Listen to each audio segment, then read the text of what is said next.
नमस्कार, म मनोज पौडेल, पौडेल ढाका उद्योगको प्रोप्राइटर।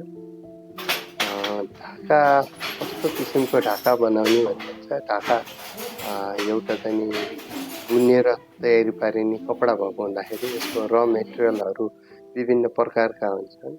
कोभिडको बेलामा उहाँहरू घरमा बस्नुहोस्, व्यापार छैन, पसल बन्द छ भनेर भन्दा पनि घरमा बसेर हामीले त के गर्ने, श्रीमानको पनि रोजीरोटी खोसिएको छ, दैनिक मजदुरी गर्नलाई पनि खोसिएको छ। हामी आउँछौँ, कारखानामा आउँछौँ, हामी बसेर अलग अलग तरिकाले कोभिडबाट जोगिएर हामीले काम गर्छौँ भनेर चाहिँ उहाँहरूले पैसा पाउँदा यसले हाम्रो गुर्जो चलिरहेछ भन्दाखेरि एउटा खुसीको क्षण त्यो पनि थियो।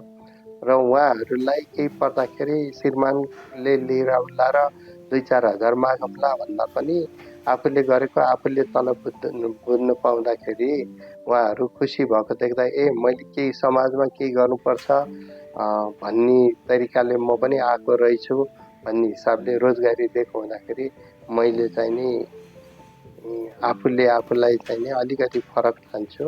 उहाँहरूले जुन कलाकारिताबाट उहाँहरूले जुन बुनिदिनु भएको छ त्यसमा मेरो नाम गाँसिएको छ, मेरो आफ्नो थर गाँसिएको छ, जसले मलाई पहिचान दिएको छ। हस्, हजुरहरूलाई पनि आइदिनु भयो, हेरिदिनु भयो, मेरो भनाइ राख्ने मौका दिनुभएकोमा पनि हजुरहरूलाई पनि धन्यवाद।